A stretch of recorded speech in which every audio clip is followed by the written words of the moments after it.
Scar Essence Mine and more. 27th of September, 2023. This week's update takes us to the depths of the Scar Essence Mine. The Scar Essence Mine. Our old friend Aubrey has had some bad news this week. It seems that there's a new source of runes in town. The upkeep of high-level items like the Scythe of Viter and the Sanguinesti staff can be a real hassle, especially when you're about to set off for a nice PvM session. Many an aspiring boss slayer has been forced into Shopscape, the practice of hopping worlds, searching for a store where the coveted goods are in stock, and in general, we want that to stop as much as you do. So in line with that policy, today's update introduces a more engaging way to grab the runes you need.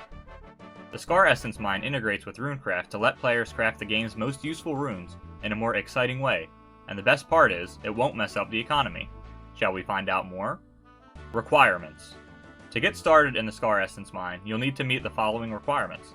Partial completion of Desert Treasure 2 to the point of unlocking the Abyssal Scar. Defeating any of the Desert Treasure 2 bosses is not required. The Scar is accessible just after the beginning of the quest. The requisite RuneCraft level for the runes you'd plan to craft. Level 66 mining, don't forget your pickaxe. The Abyssal Extractor. The Abyssal Extractor, known to its friends as Ventriculus, can be found in the Abyssal Scar. It has two functions, creating pure essence and creating extracts. And thanks to an enterprising member of the ZMI, anyone can now take advantage of this magnificent thing. We thought it best not to ask too many questions. To make it work, you'll need to feed it Tainted Essence. Tainted Essence is a lot like pure essence, with the notable difference that the abyssal energies of the Scar have warped it beyond all recognition. Instead of a lump of cool, malleable rock, it's a twisted amalgamation of runes, raw essence, and abyssal flesh. Delightful! As gross as it is, it's going to come in handy. Firstly, you can stick your Tainted Essence into the extractor. In exchange for a bit of GP, it'll suck out all the wrong types of runic energy and compress the rest, leaving you with stackable extracts that serve as catalysts for runecraft. This will let you craft significantly more of the corresponding runes. Alternatively, you can clean your Tainted Essence to turn it back into Pure Essence. This method will create up to 10,000 Pure Essence per hour. It's a faster and free way to get your hands on this vital runecraft component. We put together this handy flowchart to make the process clear. Further information about cost, balancing, and general design can be found in a separate news post. Other changes. Poll 80. Today's Poll 80 update introduces the new and improved skill guide. Opening the skill guide no longer pauses actions. On PC, the skill guide can now be moved around and resized by clicking and dragging the title bar. The position will be remembered next time you open the window. The new skill guide style can be selected from the settings menu. Other improvements. The common type of tree stump found around Falador, Varrock, and the pest control minigame no longer blocks players from ranging over it. Some of the pest control towers may be a little bit better for snipers now. Fixed a bug where player-owned house dungeons in the basic wood, basic stone, whitewashed stone, and Fremenic style wood house styles didn't permit multi-way combat, despite having a multi-way combat icon. The 3-tick teleport delay in the single-way wilderness boss slayers now only applies if you have recently attacked the bosses.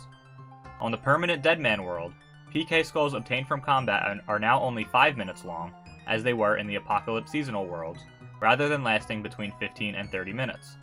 The opponent's combat level no longer affects their duration. Attacking any skulled player now gives a PK skull on the permanent Deadman world. Once the beta worlds open, players will now be able to reset their saved game profiles via a new option on the settings menu. Note that we are hard at work implementing further changes to the permanent Deadman world, including removing XP loss on death and giving XP multipliers for quest rewards. Keep your eyes peeled for these improvements in coming weeks. Leagues 4 Home Teleport Animation. Our wonderfully talented art team has been hard at work getting the cosmetics ready in time for Leagues 4 Trailblazer Reloaded. Today, we'd like to show off a new concept for the home teleport we initially showcased in the Leagues 4 blog. The original looked a bit too similar to the one awarded through quest speedrunning, so here's something different.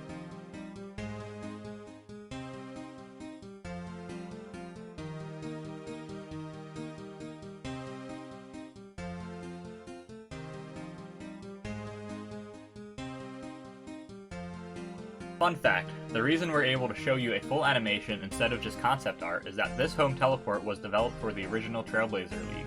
Originally, we wanted the cosmetics to use a blazing theme, like Trailblazer, get it? We eventually went with a travel theme instead, but now that we're firing up Trailblazer again, we think it's a perfect time to let this fiery animation fly. What do you think? Are you a fan of the flames, or do we need to cool off? Let us know your thoughts. Community feedback request, Shooting Stars. After a somewhat rocky start, we're happy to see the community enjoying the latest Shooting Stars update. We'd especially like to congratulate the Star Miners Discord for bringing the old school community together. The sheer number of players engaging with this update tells us we're on the right track when it comes to our mining improvements, although there's one slight problem we need to address. You see, Shooting Stars has become so popular that worlds are now experiencing unexpected lag due to the number of players logging in to mine stars. The sudden uptick in logins causes a lag spike, which persists until the star is depleted and everyone logs off to find the next one. The below graph illustrates the tick time increase relative to the life cycle of the star on September 25th. As you can see, tick time gradually increases as more players log on, and drops drastically when the star is depleted. Unfortunately, this is a big problem for the game. If we don't take action to protect our servers, these lag spikes could become even more serious down the road. That said, we really want to keep the positivity going, so we're keeping the changes to Shooting Stars while encouraging you all to spread out just a little bit more. As always, we're committed to working with you all on this issue, and we've already seen some fantastic suggestions from the community. We've seen players call for stars to be ring-fenced to certain worlds in the hope that they won't affect the rest. However, this still means that these worlds will be extra affected, so we're doing you one better. As well as creating designated star worlds, we plan to have identical stars of the same tier and location fall at the same time across every designated world, thereby encouraging players to spread between them. We're aware that some of you may prefer big stars to small stars, and vice versa. We're considering implementing 2 sets of star worlds, with big stars in one set and small stars in the other. After considering several options, we think that this is the best solution we have right now, but we're aware it isn't perfect. For one thing, these identical stars would all land and deplete at the same time, so it would be harder to jump to another star immediately afterwards. Secondly, if the stars all land in the same place, there may be players who can't yet access that area and will have to twiddle their thumbs until the next set of stars lands. We want to work with you to figure out how to best approach this problem. If you have strong feelings about the solution we've pitched above, click the button below to complete a survey on the matter.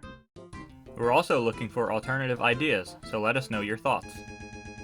In the meantime, it's clear that the community wants mining improvements sooner rather than later. This is something we're actively looking into, so stay tuned and keep sending your feedback. Merch Store Update. Angelscape's iconic Skill Cape keyrings are now back in stock. Grab them from our merch store while you can. PvP World Rota. The PvP Rota has moved to Period A. The PvP Arena is using Zerker loadouts in ranked duels and tournaments this week. You can also discuss this update on our official forums, on the 2007 Scape subreddit, the Steam forums, or the community-led OSRS Discord in the Game Update channel. For more info on the above content, check out the official Old School Wiki. The Old School Team.